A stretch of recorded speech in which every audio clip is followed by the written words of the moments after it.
Today's case is a dramatic tightrope walk between redemption and incarceration. Meet Jamie's story, a repeat offender who was given a rare second chance, probation instead of 10 years in prison, but just months in, she's already violated it 7 times. Now the court must decide, should a woman with an extensive criminal history and a recent string of no-shows get another shot? Or is it time to revoke probation and enforce the full sentence? Stay tuned, because this hearing has raw emotion, legal firepower, and one powerful plea that might just change everything.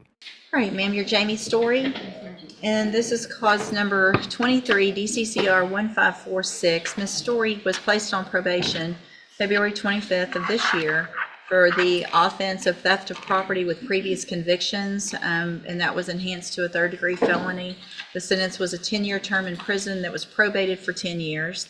Motion to revoke was filed. We were here before, and Ms. Story pled true to all of the counts, 1 through 7. I've received the updated report. Have all of you had an opportunity to review that? Yes, Your Honor. I have your. And are there any additions or corrections? None from the defense.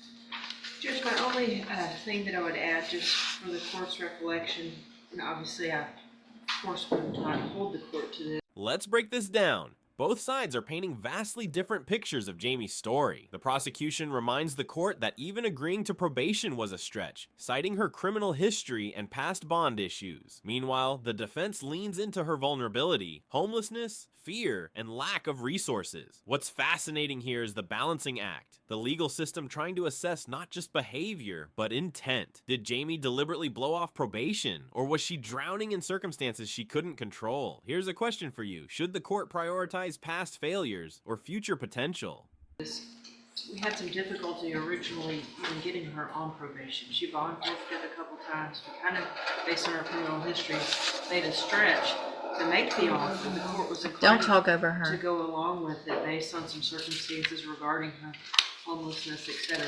I do appreciate that she took responsibility for a motion. However, I have a note on my original plea papers that the state would be asking for primarily the max on the motion to revoke. But again, I know Ms. Holmes has an argument with some her times that she's fallen on, and I'm not ignorant of that. I just want to let you know my position, what it was originally. I appreciate that. Ms. Holmes? Yes, Your Honor. I believe originally that was my concern with Ms. Story essentially having probation was her lack of resources, in which she continued when she was placed on probation in February of this year. That came to fruition. She originally was at her brother's home. That didn't work out, and then she went to go to Liberty with a friend, and there was pretty much lack of resources, lack of transportation, and she made the decision to then not contact because she got scared, and here we are. Your Honor, my main argument is that she has not been on probation long to get started. She never has gotten started. Now that she's been in custody, they visited with her at the jail to let her know what steps and what resources that they can provide, so she knows that she does have help if she does fall on these hard times, that is what probation is for. We are asking if she could get that opportunity to get started so that she can get the resources and the help. She states that she's been in contact with her mother, and her mother would be where she would reside if she's reinstated back on probation to get things back on track. I do see in the recommendations that probation stated if she is granted reinstatement to complete the cognitive track of the intermediate sanctions facility, in which I've gone over that with Ms. Story, and she is willing to do that to have an opportunity to get back on track with probation. Your Honor, we do understand she does have extensive criminal history, and this is not her first rodeo. However, we are asking, due to the severity of how long she can be sentenced to prison, that she at least have one more opportunity to start probation and get back on track and get the resources that she needs. I don't have anything additional, Judge. I defer to what the court deems appropriate.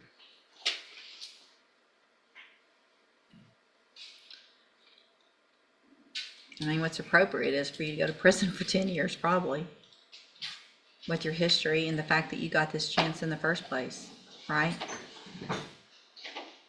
I mean, probation has all the resources to help you, but they can't go find you and force you to take advantage of those resources.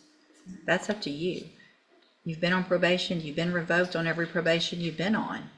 So the fact that we gave you a probation now and that I'm even considering leaving you on it is making me question my sanity, honestly. This is the courtroom moment where everything shifts.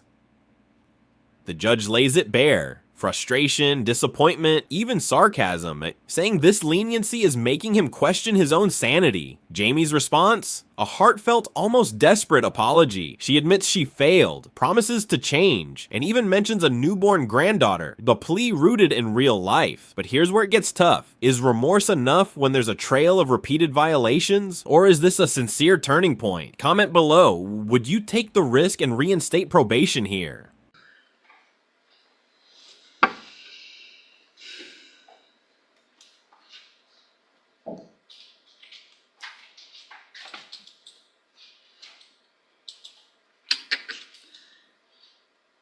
Do you have anything to say? I'm just sorry for disrespecting y'all. I mean, when you never show up, it's pretty much like you're just flipping us off, you know, I understand. for giving you an opportunity. And it's hard not to take it a little personal. And I really am sorry, and I'm sorry for disrespecting y'all, and I will do it right this time. What will you do different? Everything. Like what? I'm gonna get me a job, I'm gonna go to work, I'm gonna go to probation, I'm gonna pay my fees, I'm gonna do everything that I'm asked to do. Why didn't you do it before? I didn't have a ride. Well, but you could always call, I understand. right? It's not my- You know, if you don't have a ride again, what happens? I'm gonna have to go on a call. I just had a granddaughter born, so.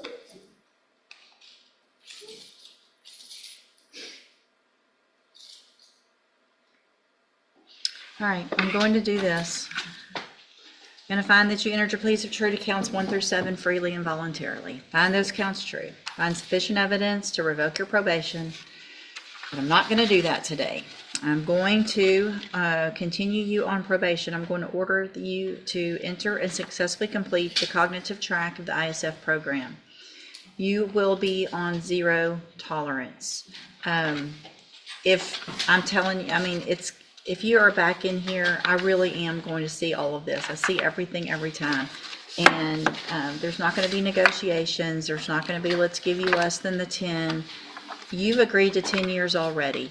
If you violate, it's 10 years in prison. And you can see your grandbaby when she's 5, 6, or 7 when you parole out. All right, so that's what's at stake, is a 10-year sentence. Not some lesser, maybe just 2 because you couldn't find a ride. You agreed to it, it's all yours if you violate. Does that make sense?